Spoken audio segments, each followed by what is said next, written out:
रात्रि के दिन और आद्रा नक्षत्र माक्षर मास 100 महाशिवरात्रि का पुण्य देने वाला है। आद्रा नक्षत्र माक्षर मास, इसकी महिमा तो विशेष आदर के साथ करें। सभी शिवलिंगों में पार्थेश्वर महादेव मिट्टी में से निर्माण किया शिवलिंग श्रेष्ठ है, ऐसा शिव महापड़ ग्रंथ में कहा गया है।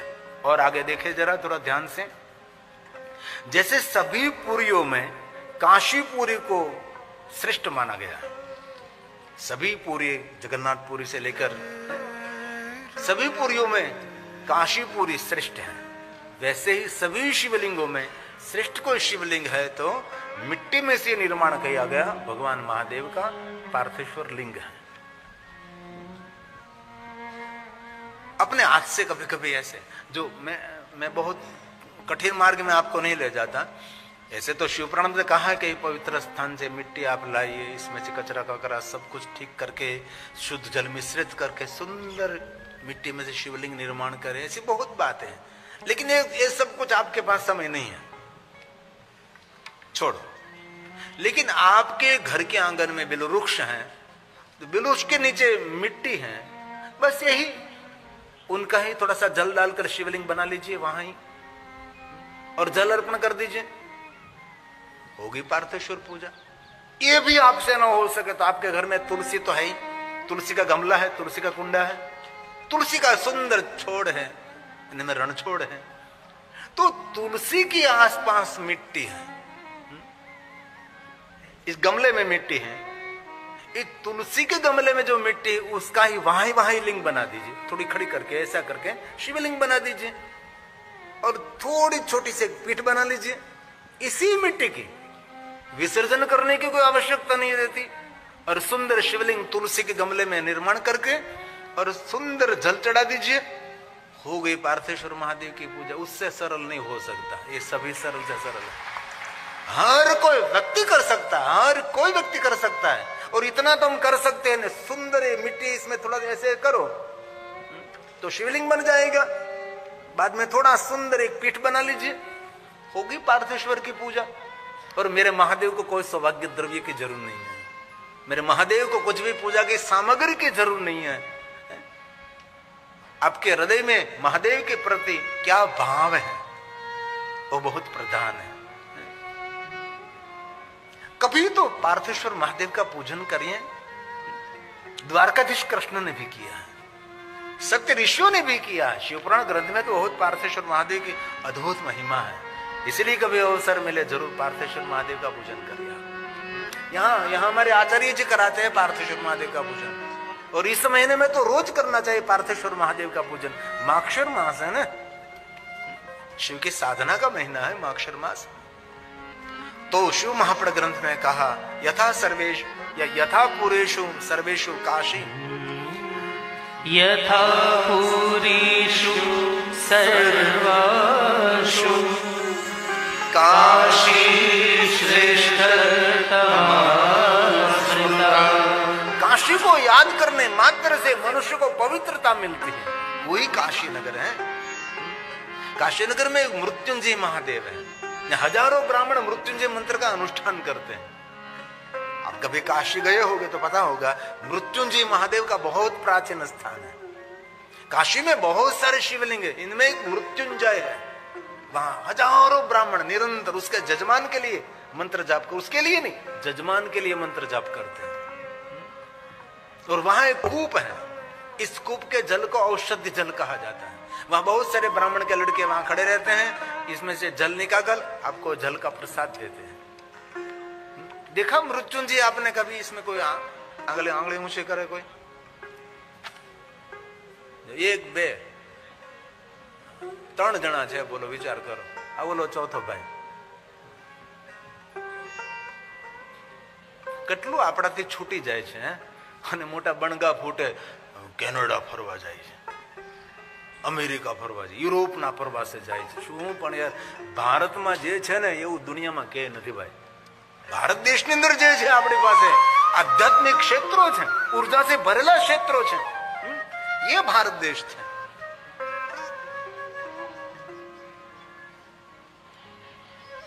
ये भारत देश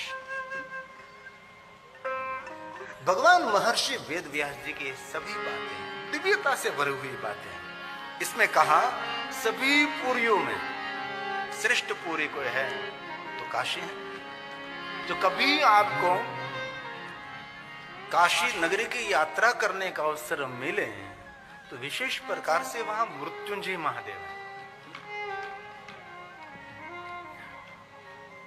हमने 2 बार काशी नगरी में कथा का गायन किया और एक बार हम स्पेशल रुके थे। काशी की शोभा, काशी की गली, छोटी छोटी गलियों से बनी हुई नगरी, और कोई भी गली वो गंगा के तट पर आपको ले जाएगी।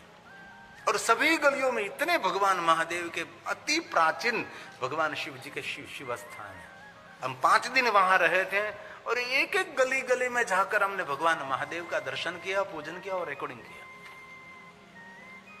इतने भगवान महादेव के लिंग स्वरूप है। बहुत सारे शिवलिंग तो काशी नगर में मस्जिदों में है। एक लाट भैरव है, वो बिल्कुल कब्रिस्तान के बीच, चारों तरफ कब्रिस्तान, मस्जिद, वहां लाट भैरव है।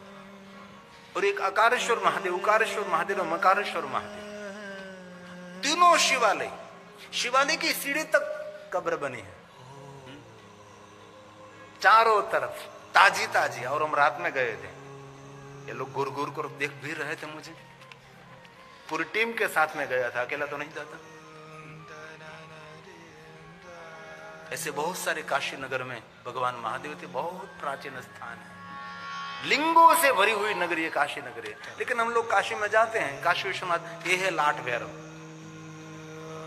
चारों तरफ कब्रिस्तान, एक तरफ मस्जिद, वहां लाट भैरव बीच में विराजमान।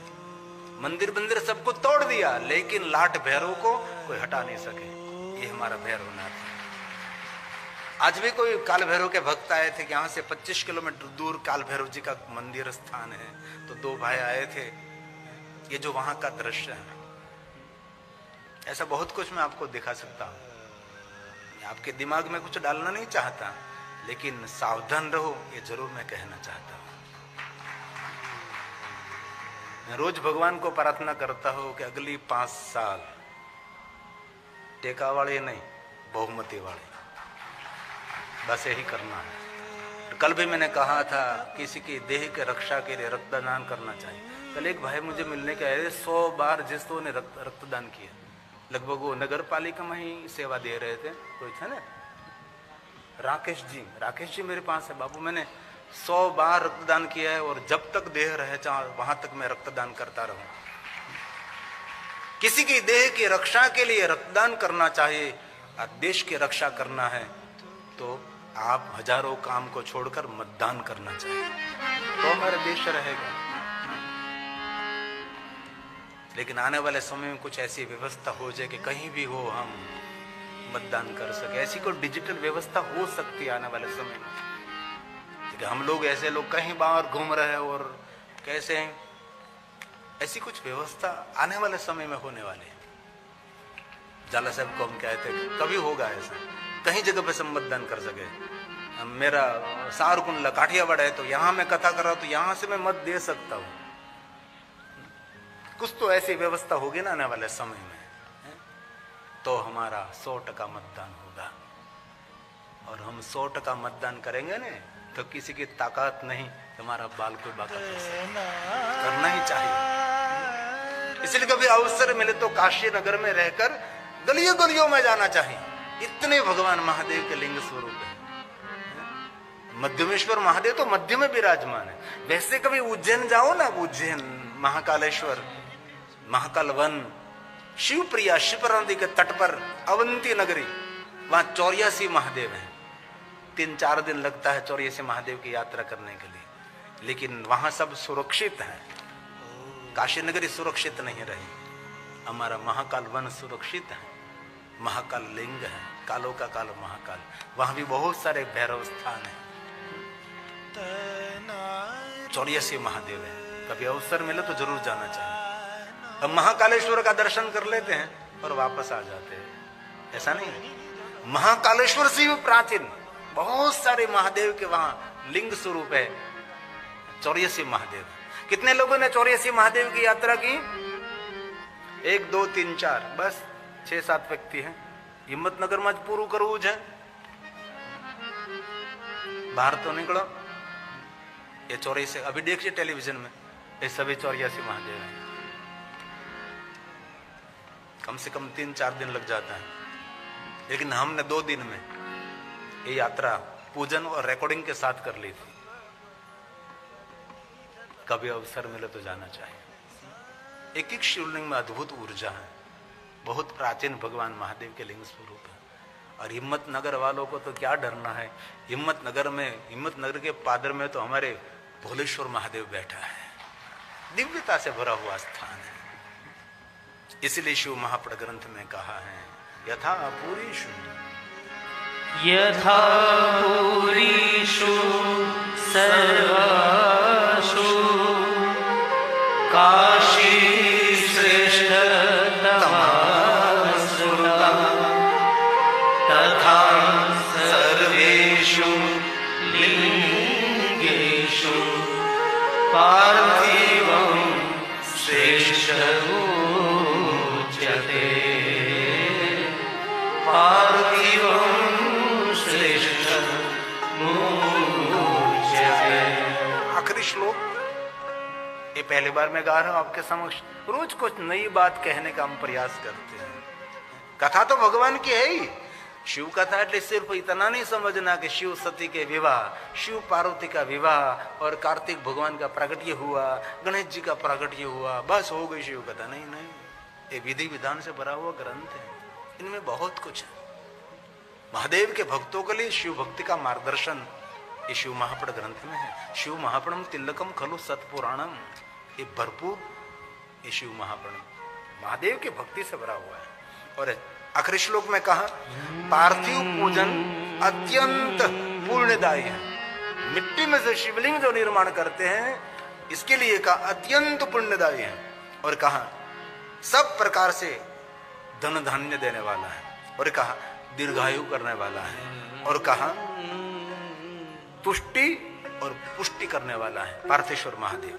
लक्ष्मी प्रदान करने वाला पार्थेश्वर महादेव है और श्रेष्ठता देने वाला पार्थेश्वर महादेव है। शिव महापड़ कथा बहुत कथा है।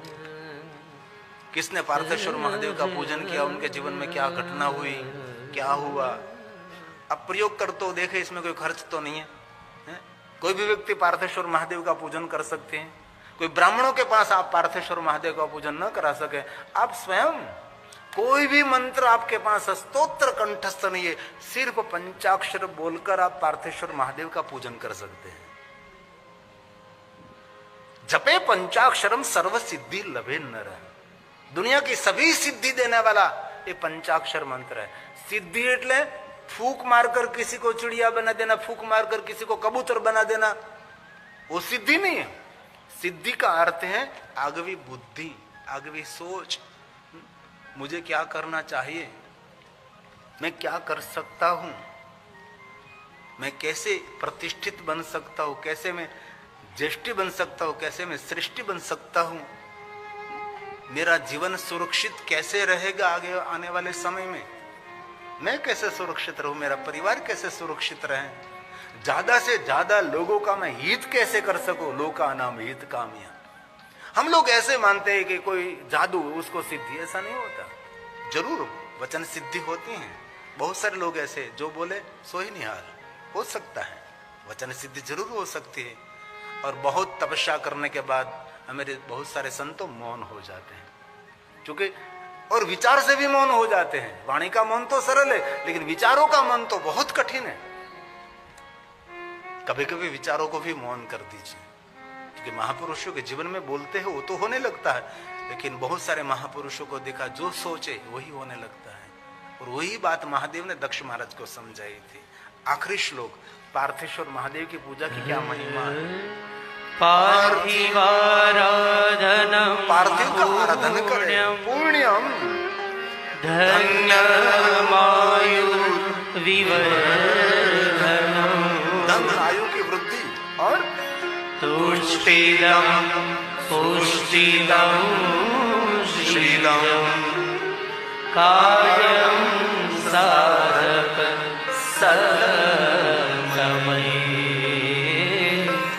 कार्यं साधकं अवसर मिले तो जरूर पार्थेश्वर महादेव की पूजा करें। कोई भी मंत्र स्तोत्र आपको कंठस्थ नहीं है, मैंने जो विधि बताई ऐसी सरलता के साथ कोई भी व्यक्ति पार्थेश्वर महादेव का पूजन कर सकते हैं। अरे शिव पुराण में तो वहां तक कहा कि आप ओम नमः शिवाय मंत्र बोलकर पार्थेश्वर महादेव का पूजन न कर सके, महादेव महादेव महादेव बोलकर भी पार्थेश्वर महादेव का पूजन कर सकते हैं। अरे महादेव महादेव आपको बोलने में ठीक लग रहा, शिव शिव शिव शिव शिव बोलकर पार्थेश्वर महादेव का पूजन कर सकते हैं। अभी भी और आगे स्वयं शिव ने कहा कुछ भी मंत्र की आवश्यकता नहीं है, मौन होकर पार्थेश्वर महादेव का पूजन करें। मौन होकर वाणी का उपवास करो, वाणी का उपवास। सुबह से निर्णय ले लीजिएगा आज शाम तक मुझे नहीं बोलना है, वाणी का उपवास। और कभी कभी मोबाइल का भी उपवास करिए, एक दिन के लिए नहीं। और मोबाइल का उपवास ना कर सके तो एक दिन के लिए व्हाट्सएप का उपवास करें।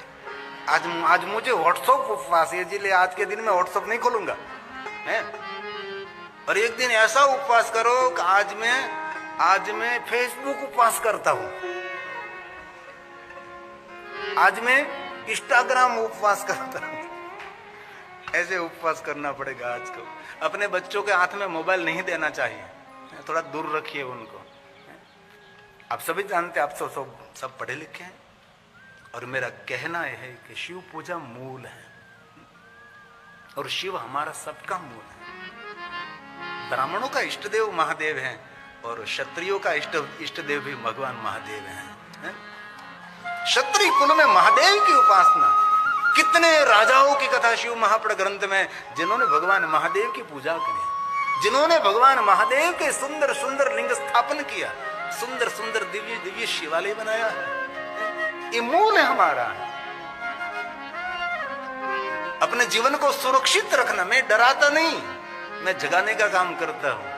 कोई वृक्ष को हरा रखना है तो उसके मूल में जल अर्पण करना पड़ता है।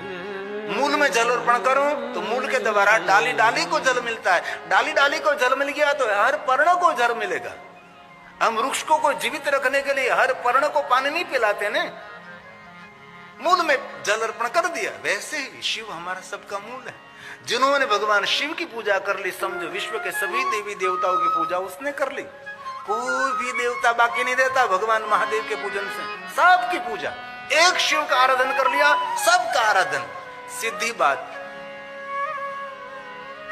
आपके घर में कोई निमंत्रण देने के लिए आया है तो एक दादाजी को कह जाते हैं ना, दादाजी आपके पूरे परिवार को मेरे घर आना है। बाद में एक दादाजी को कह दिया तो एक एक व्यक्ति को कहने की जरूरत नहीं है। तो शंकर कौन है? शंकर जगत का दादा है। शंकर दादा, एक की पूजा कर ली, सबका आराधन हो गया। इसलिए श्लोक ब्रह्मा जी ने गाया है, शाखा शाखा पुष्यन्ति वृक्षस्य वृक्ष मूलस्य सेचना तद्वदस्य वपुर्विश्वः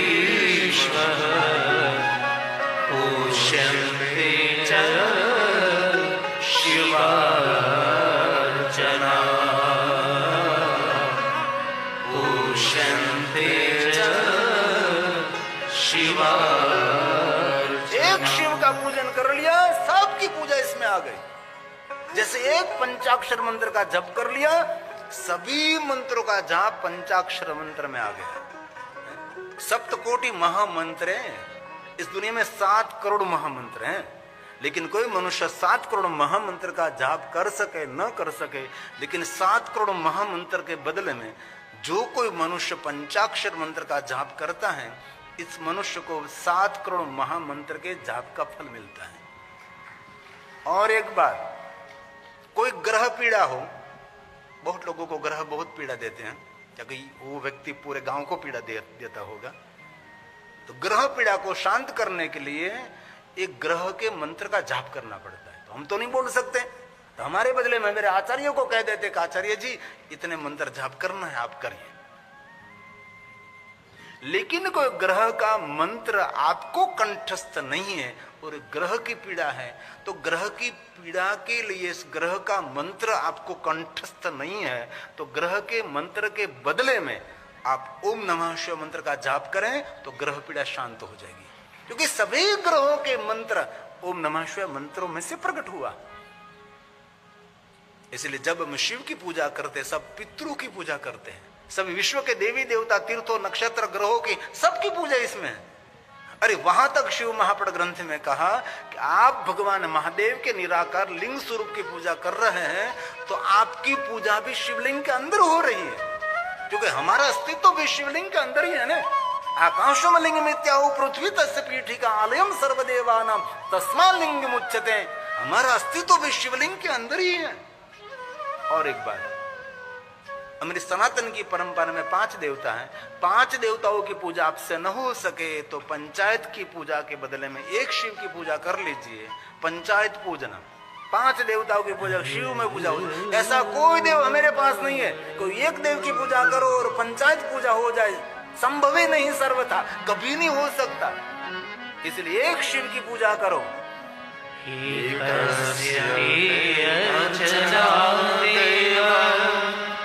पंचायतन पूजनम जायते अन्यं सुरेचेव संभवे नहीं सर्वथा संभवे नहीं सर्वथा। भगवान शिव ने तो वहां तक कहा है कि मेरा कहीं भी लिंग स्वरूप नहीं है, कहीं भी लिंग स्वरूप नहीं है। कोई भी वृक्ष को जल पिला दीजिए, वही मेरा अभिषेक बनेगा। कोई पक्षी को जल पिला दीजिए, वही मेरा अभिषेक बनेगा। और मैं दिल से कहना चाहता हूं, कभी भी महादेव को स्नान कर लिए, अभिषेक के लिए जल लेकर जा रहे और शिवालय के आसपास कोई वृक्ष मर रहा है तो उसको जल पिला दीजिए। और घर से एक सुंदर तांबा का लोटा जल का भरकर आप महादेव को जलाभिषेक करने के लिए जा रहे हैं और आप मार्ग में जा रहे हैं और कोई पुण्यवान के घर कोई पक्षी को पानी पीने के लिए कुंडा लटक रहा है। बहुत लोग होते हैं ना, राजस्थान में बहुत समय पहले हमारी कथा थी, तो एक घर मेरा निवास स्थान था राव परिवार के वहां, तो उसके बेटा था, उसकी बेटी थी, बहुत सुंदर, मुझे बहुत अच्छा लगा। बहुत सारी प्रेरणा मिलती है दुनिया में से। तो दोनों बच्चों को अपने उनके माता पिता ने एक कर्तव्य किया था कि आपको एक दोनों को काम करना है। एक तरफ पानी का कुंडा था पक्षी का, एक तरफ दाने का एक कुंडा लटक रहा था। तो दोनों बच्चे सुबह में स्कूल जाते थे तो थोड़ा सा जल इस कुंडे में डालते थे, थोड़ा सी जुहार लेकर इस कुंडे में डालते थे। अब दोनों, उसके बेटा और बेटी, कोई सारी पुष्ट पर है और सुखी है, प्रसन्न है, खुशबूदार जीवन है। आप कर सकते हैं। जल का लोटा लेकर जा रहे किसी के पुण्यवान के घर, ये सब लटक रहा है कुंडा पानी का, तो वहां महादेव को अभिषेक कराने का जल वहां इसमें कुंडे में डाल दीजिए। शिव कहाँ है? सारी दुनिया में शिव ही शिव। हमारी दृष्टि चाहिए। हम बोलते हैं ना, आपो दृष्टि माते जनोखू, सारी सृष्टि ने शिव रूप देखो। गाऊ नहीं भाई, आ बधाने आवड़े छे, कंठस्थ जन वदन। इसलिए शिव महापड़ ग्रंथ में महादेव की पूजा की बहुत महिमा बताई है। प्रातः विधि करम, मध्याह्नम कामिकम और सायाने शांतिकम। 3 समय महादेव का आराधन करें। सुबह में शिव का आराधन हमारा कर्तव्य है, प्रकृति का ऋण है, ऋण में से मुक्त होना है। और मध्याह्न कामना की पूर्ति। इसलिए बहुत सारे शिव भक्त हैं 3 समय महादेव का पूजन करते हैं।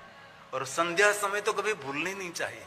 महादेव का विशेष प्रकार से आराधन करें, स्मरण करें, याद करें। और हम कितने भाग्यवान हैं इस माक्षर मास में। हम सभी संध्या के समय तक हम कथा गाते रहते हैं ना। और आप भी कितने आदर के साथ, जैसे कोई हिमालय पहाड़ कोई ऋषि बैठा है, वैसे समाधि लगाकर आप कथा सुनते हैं।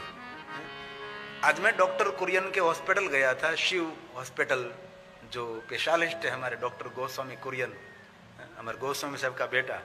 आज मैं हॉस्पिटल, उसका भूमि पूजन भी हमने किया था, मुझे अवसर मिला था। और मैंने भगवान को प्रार्थना की, भगवान अच्छे से अच्छे हॉस्पिटल बने, अच्छे से, क्योंकि हमने भूमि पूजन किया है तो थोड़ा सा कर्तव्य भी रहता है। आज मैं गया तो मुझे खुशी हुई।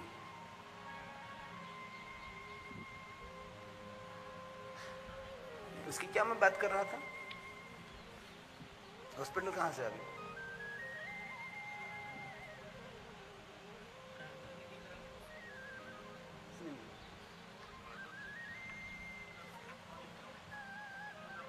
नहीं ये बात भूलेगी, वो जाओ जो नहीं भूलेगी। वहां मैंने कुछ देखा था, अच्छा देखा था, यादव काल कैश गयो तो गयो। प्रातः विधि करम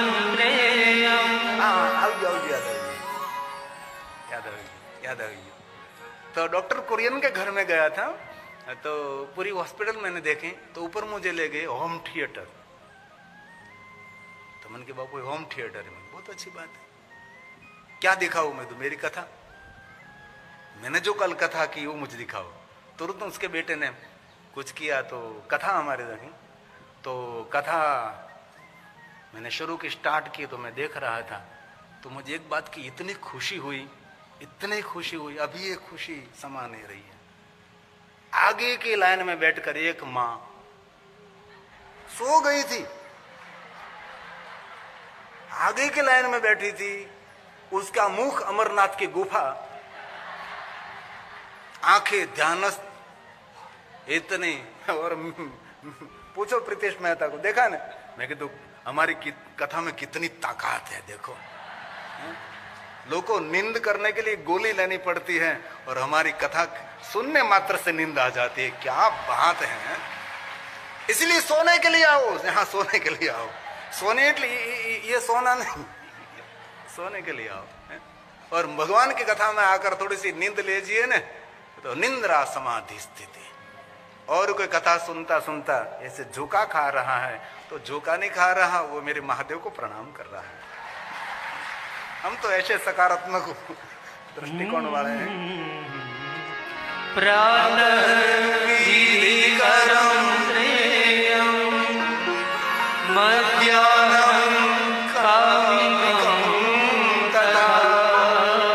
दीजिए,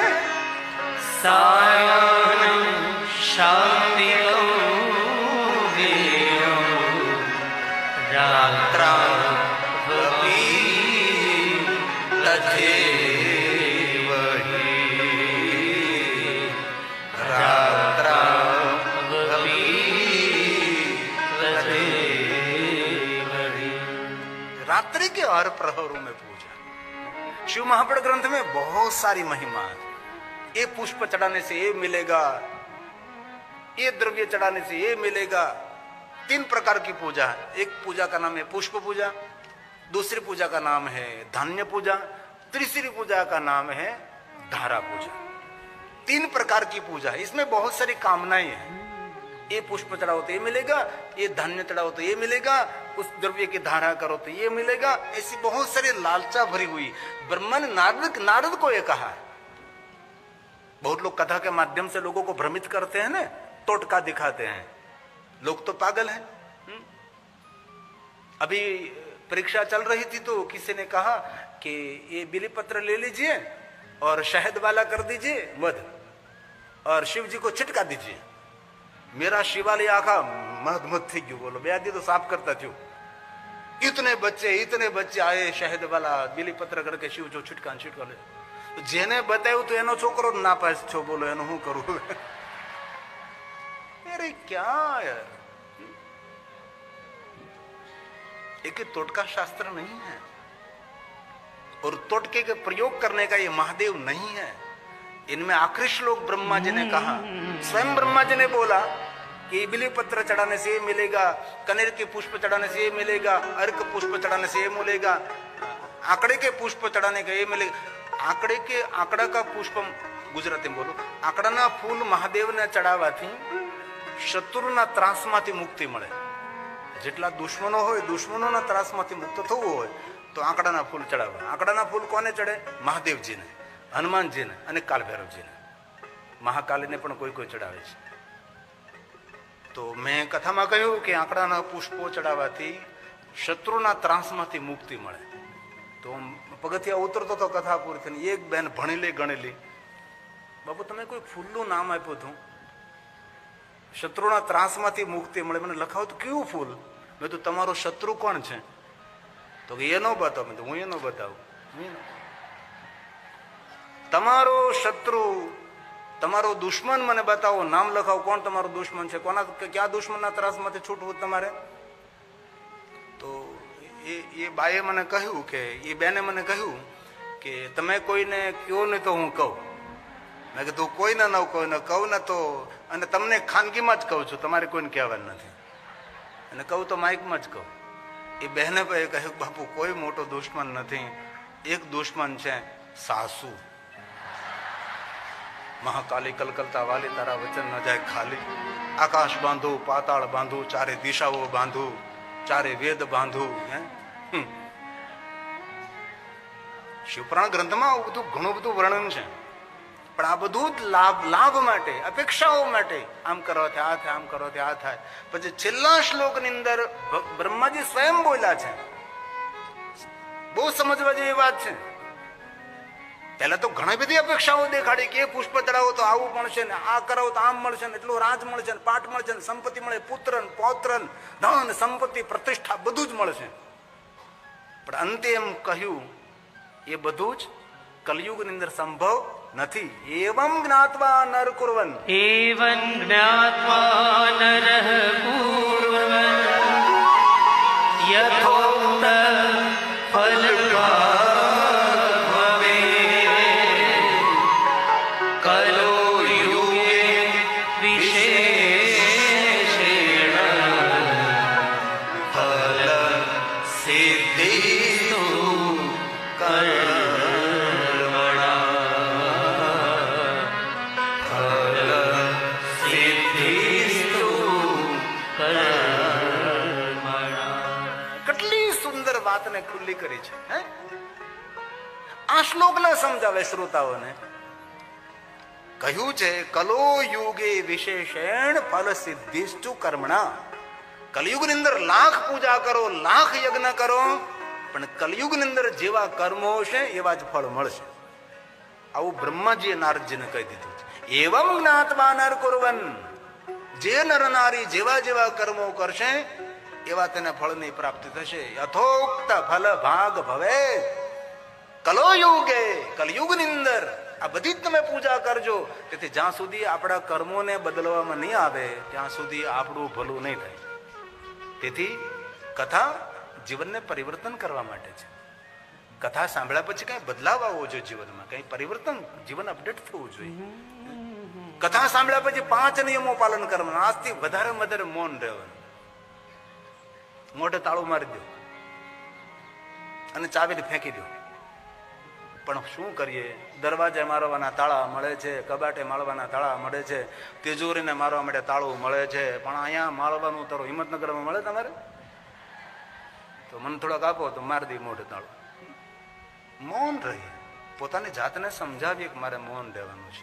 શાંત રહીએ, મીઠી વાણી બોલીએ. મુખ જરે તો મુખમાંથી ફૂલ જરે, અંગાર નહીં. કોઈની ખરાબ વાત કરવાની નહીં, કોઈની ખરાબ વાત સાંભળવાની નહીં. શુદ્ધ શાકાહારી રહેવું, નિર્વ્યસની રહેવું. તેથી આજથી વધારે મૌન.